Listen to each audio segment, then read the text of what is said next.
na.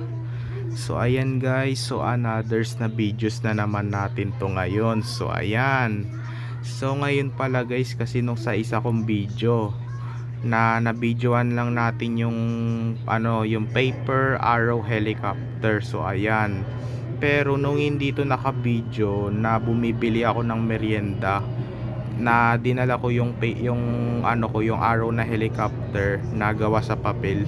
Pinalipad ko yung may kasamang pangtira na pinakita ko sa inyo. Pinalipad ko yun doon sa sa labas habang bumibili ako ng merienda. Tinira ko sa itaas, yung pagkatingin ko lumipad.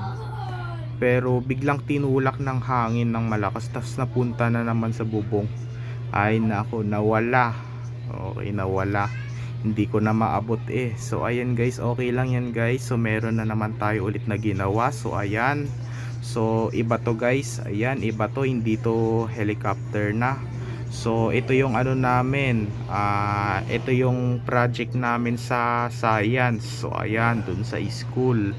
So nagpa-assignment yung teacher namin ng science. Ayan. So ang tawag natin dyan ay anemometer. So ayan, anemometer ang tawag natin dyan. So ayan guys, umiikot ng dahan-dahan. So ayan, ayun, umiikot to. Oh, galing. Ang galing no, umiikot. So alam mo ba kung sino gumawa niyan?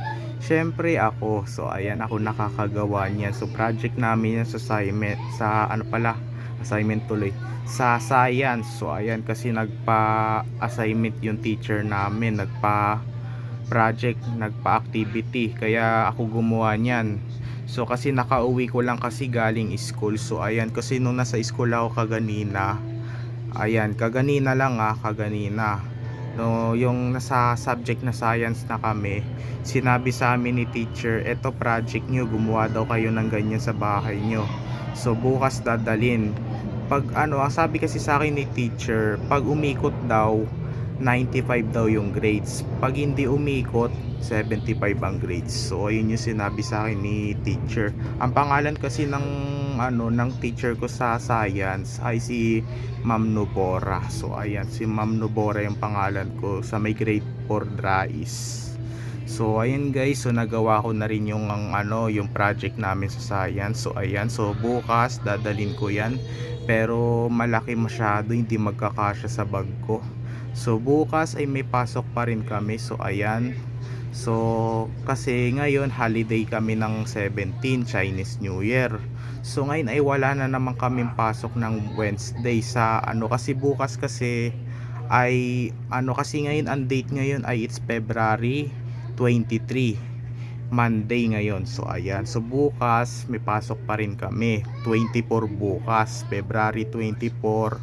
Tapos sa Wednesday naman wala, sa February 25 wala kasi holiday. Ayan, wala na naman kaming pasok ng Wednesday. So ayan, yan guys, so wow, galing. So i-try nga natin i-blow, try natin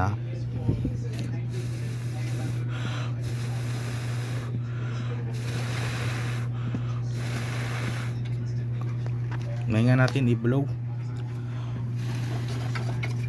lang. Okay na, bumibilis yung ikot. So ayan, so may nasulat pala ako dito guys. Ayan, basahin nyo na lang. Yan, project and science, anemometer, Dave Angelo Elongaho, 4 DRAIS. Ibig sabihin yan, ito yung 4 grade 4, tapos ito yung section DRAIS. So ito yung project namin sa school, kasi nasa grade 4 pa lang ako ngayon, taga vlogger pa ako sa YouTube. So ayan, so bukas may pasok pa rin kami. So ayan, so gagawin na lang, aanin na lang natin yan, kaya dahil hindi magkakasya sa bag ko. So ang gagawin na lang natin, tanggalin na lang natin. So makakabit yan, mabubuo yan, tanggalin na lang natin, papatong-patong natin. So ito guys, kung paano ko to nagawa ito. So ito, kumuha muna ako ng 5 starry, ano ba yung tawag doon,